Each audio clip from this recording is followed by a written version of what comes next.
Real money games పై కేంద్ర ప్రభుత్వం విధించిన నిషేధం ఇప్పుడు క్రికెట్ లోకాన్ని కుదిపేస్తోంది. ఇన్నాళ్ల పాటు బీసీసీఐతో పాటు క్రికెట్ లీగ్స్ కు భారీ స్పాన్సర్స్ గా ఉన్న వాళ్ళంతా ఇప్పుడు ఒక్కొక్కళ్ళుగా ఒప్పందాలు రద్దు చేసుకుంటున్నారు. కేంద్ర ప్రభుత్వ నిర్ణయంతో సరిగ్గా చెప్పాలంటే భారత్లో క్రికెట్ లీగ్స్కి ఆక్సిజన్ నిలిచిపోయినట్లయింది. క్రికెట్ లీగ్స్తో పాటు క్రికెటర్లకు కూడా కోట్ల రూపాయల ఒప్పందాలు నిలిచిపోయాయి. అయితే ముఖ్యంగా యాడ్ ఇండస్ట్రీకి కేంద్ర నిర్ణయంతో ఏటా 8,000 నుంచి 10,000 కోట్ల నష్టం కలుగుతుందని క్రిక్ బజ్ తన నివేదికలో పేర్కొంది. మొత్తం యాడ్ స్పెండ్లో 7 నుంచి 8% గేమింగ్ కంపెనీలదే. డిజిటల్ యాడ్ స్పెండ్స్లో ఆ వాటా 15 నుంచి 20% ఉంది. తాజా నిర్ణయాలతో ఈ భాగం మొత్తం దాదాపు మాయమైనట్లే.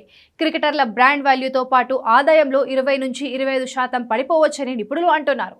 రియల్ మనీ గేమింగ్ చట్టం ప్రభావం కేవలం బీసీసీఐ మీదనే కాకుండా ఐపీఎల్ పైన పడనుంది. మై11 సర్కిల్ ఐపీఎల్ అసోసియేట్ స్పాన్సర్స్గా సంవత్సరానికి 125 కోట్లు చెల్లిస్తోంది. 5 ఏళ్ల ఒప్పందం ఇంకా 3 సంవత్సరాలు మిగిలే ఉంది. కేకేఆర్, ఎల్ఎస్జీ, ఎస్ఆర్హెచ్ ఫ్రాంచైజీలు ఈ గేమింగ్ కంపెనీలతో ఒప్పందాలు ఉన్నాయి. ఒక్కో జట్టుకు 10 నుంచి 20 కోట్ల వరకు ఆదాయం వస్తోంది. కేంద్రం నిర్ణయంతో ఇవన్నీ పోయినట్టే. లెజెండ్స్ లీగ్, రాష్ట్ర స్థాయి లీగులు కూడా భారీ నష్టం చవిచూడనున్నాయి. ప్రస్తుతం భారత క్రికెటర్లు భారీగా ఆదాయం పొందుతున్న విభాగం ఇదే. ప్రాక్టికల్గా చూస్తే ప్రతి ఐపీఎల్ కాంట్రాక్ట్ కలిగిన ఆటగాడు ఒక రియల్ మనీ గేమింగ్ సంస్థతో ఒప్పందం కలిగే ఉన్నాడు. విరాట్ కోహ్లీ నుంచి రాహుల్ చాహర్ వరకు దాదాపు ప్రతి ఆటగాడు ఇందులో భాగస్వాములే. ఇప్పుడు ఆ ఒప్పందాలన్నీ రద్దయినట్టే.